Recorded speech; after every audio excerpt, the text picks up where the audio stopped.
কালিয়নী নদীৰ ভয়াবহ গৰাখহনীয়াৰ কবলত এতিয়া দিশহাৰা একাংশ লোক। এই মুহূৰ্তত আমি দেখুৱাম নদীখনৰ গৰা একেবাৰে এজন ব্যক্তিৰ ঘৰ পালেহি আৰু এই স্থান শ্যাম গাঁও কাৰ্বি আংলং আৰু গোলাঘাট জিলাৰ সীমান্ততে আছে।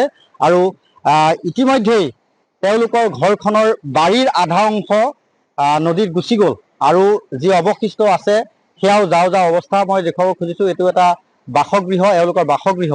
আৰু সেই বাসগৃহটো এনেধৰণে খহনীয়া অব্যাহত থাকিলে এই বাসগৃহটো খুব কম সময়ৰ ভিতৰত নদীত বিলীন হৈ যাব।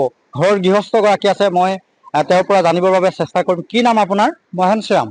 একেবাৰে নদীখন আপোনালোকৰ ঘৰ লাগি আছে, এতিয়া খহিবলৈ হৈ আছে। ক'ত যাম, কি কৰিম, উপায় নাই। মহেন শ্যাম, কি গাঁও এইখন? শ্যাম ভিতৰ কালিয়নী শ্যাম গাঁও।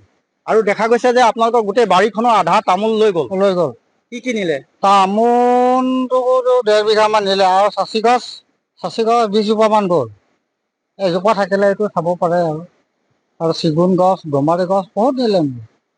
এতিয়া ঘৰটো যাওঁ যাওঁ হৈ 8 ফুটমান হৈ আছে।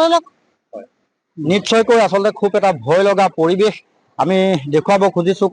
কালিয়নী নদীয়ে কি ধৰণে প্ৰচণ্ড ৰূপত গৰা খহাবলৈ আৰম্ভ কৰিছে। এতিয়াও প্ৰচণ্ড সোঁত আছে ইয়াত আৰু এখন বাৰী তেওঁলোকৰ চকুৰ সন্মুখতে শেষ হৈ গ'ল। তেওঁলোকে উল্লেখ কৰিছে ইয়াত এখন ডাঙৰ তামোলৰ বাৰী আছিল, সেই তামোলৰ বাৰীখন লৈ গ'ল, চাচি গছ লৈ গ'ল আৰু এতিয়া ঘৰটো যাওঁ যাওঁ অৱস্থা। ঘৰটো কিছু সময়ৰ পিছতেই হয়তো এনেধৰণে খহনীয়া অব্যাহত থাকিলে লৈ যাব। মই অকণমান আগৰ পৰা প্ৰবীণে দেখুৱাবৰ বাবে অনুৰোধ কৰিছোঁ। এই মাত্ৰ তামোলৰ গছ খহি পৰিছে কিছু সময়ৰ আগত আৰু এজোপা তামোলৰ গছ খহো খহো হৈ আছে। এই মাত্ৰ পৰিছে, সেয়া তামোল আমি নিউজ লাইভৰ দৰ্শকক দেখুৱাইছোঁ আৰু আন এজোপা তামোল পৰো পৰো অৱস্থাত আছে। গতিকে এনেকৈয়ে চকুৰ সন্মুখতে যেতিয়া নিজৰ ঘৰখন, সপোনৰ বাৰীখন এনেকৈ খহনীয়াত যাব, সেই লোকসকলৰ কেনেকুৱা ধৰণৰ অৱস্থা হ'ব। পুনৰ কৈছোঁ, শ্যাম গাঁও এই অঞ্চলটো আৰু এই অঞ্চলটো এতিয়া ইয়াৰ যিসকল লোক আছে তেওঁলোক আতংকিত হৈ আছে।